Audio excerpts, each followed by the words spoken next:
All right, so locating tax overages. There's really two ways you could locate overages. The first is online lists, which are posted on the county tax collector's website or taxing authority's website. The other is creating your own list through auctions. And I prefer the second method because it requires a little bit more work, but as long as you know how to do it effectively, which I will show you how to do, you'll get more output from doing it through auctions than you will with just normal lists. Because think about it, with just a list posted on a tax collector's website, anybody can find that. So you have a lot of competition. But when you build your own list through auctions, there's less competition, even though it requires a little bit more work. But I'm going to show you some tips and tricks on how to do that quickly and effectively so you can increase your volume. So let's dive in.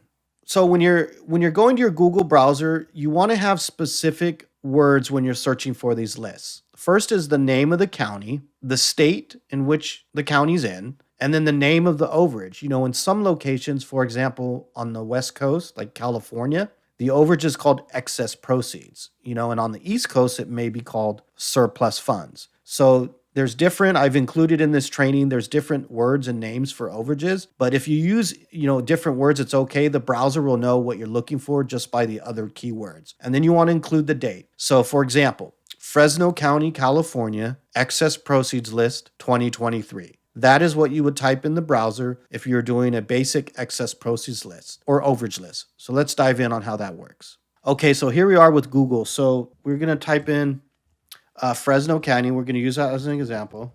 Fresno County, California, excess proceeds list 2023. Really simple. You just plug that in, the name of the county and the state and the year and the overage. So if you could see here, most of you, when you're just starting out, you'll have this displayed here. You may have this, which is what will take you directly to the list, but in some cases you won't because your browser hasn't been trained enough times in order to recognize where to go quickly. So if you start out here, which is okay, at the minimum, you're gonna look for tax sale and excess proceeds or surplus funds. At the end of the day, you really could just type in the name of the county and tax sale, and it'll take you where you need to go, and you could find some direction there. So if we click on tax sale and excess proceeds, it takes us to a page like this. Now, if you were just going on the very main page of a county website, which could look something like this, what you're going to look for is either the county tax collector's link or real estate tax sale or foreclosure sale link. For example, in this one, it's under property tax. So if you click on property tax, it'll take you here. And then you also have some other options here at the bottom. So this is only if you're just starting out at the very main page. So now that we have here property tax, we're going to scroll down and you see where it says tax sale and excess proceeds. We're going to click on that. And now it will take us to this page here. And what you're looking for is either tax sale or excess proceeds or surplus funds or overage, but either one will work. So I already have the excess proceeds link here. So if I click on this here, I scroll down again. Now at the bottom, it'll give me a list of excess proceeds lists. And most of these on the West Coast, at least, and also on the East Coast as well, they will be in a PDF format. So if you click on here, excess proceeds list, it'll open it up in a PDF format. So here is the most recent auction from March of 2024. This is very recent. So now what we're looking at here is we're looking at sets of information that you're going to need. The first, ignore item, you don't need item number, so ignore that. What you do need is you need the APN. Think of the APN as the property's social security number. Every property, once it's been zoned and designated, is assigned a parcel number. Now, there's different names for it. It can be called, folio, property ID, assessor identification number. But I will give you a list of all those different terms as well, so you know what you're looking for.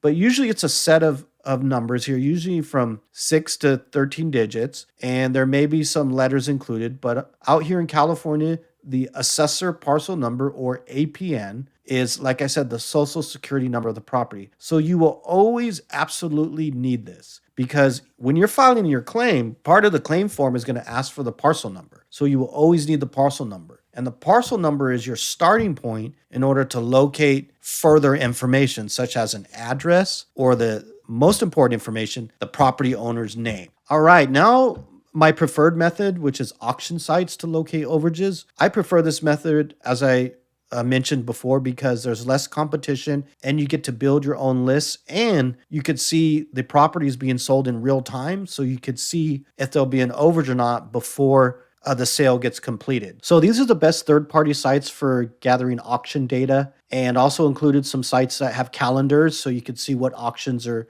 coming up. So I'll just demonstrate 2 of them for training purposes, and I will include links to the others as well. But we'll just start out with Bid for Assets. This one's been a great one. I've gotten a lot of business from this site, and it's just a great site to use, and it's easy to navigate. So let's go ahead and click on Bid for Assets, open it up here. And when you first open it up, it'll look something like this. You may end up on the main page here, like this. So if you end up here, on your left side here, you'll see county tax sales. That's what you're going to focus on. Now, there's other links to sheriff sales, Philadelphia. Sheriff sales, just another word for foreclosure sale as well. But we're going to focus on county tax sales. That's what we're looking at. And this is going to take us to California. So if I click on this link here, it'll give me the schedule of auctions. Now, these ones are, we're at the beginning of September. So these are, some of these have already passed, but for demonstration purposes, we'll grab one. Let's say we'll take Los Angeles County. And then when you click on Los Angeles County, it'll take you to a page like this. What information you're looking for is the auction folder right here. So click on that, and it'll give you a list of the properties that have been sold. So if you click on one of these, it'll take you to the properties that have been sold. Look at this one, sold for $1.5 million. So the second site I wanted to demonstrate, the auction site, is Grant Street Group. And I love Grant Street Group because the information is pretty easy to access. And they also have a calendar like Bid for Assets. So let's dive in. So the first thing you want to do, you'll get to the main page right here. It's Grant Street Group. You'll go to Auctions. So just click on Auctions. And then when you scroll down on the right side, you'll see Go to Auction Portal. And you'll click on that.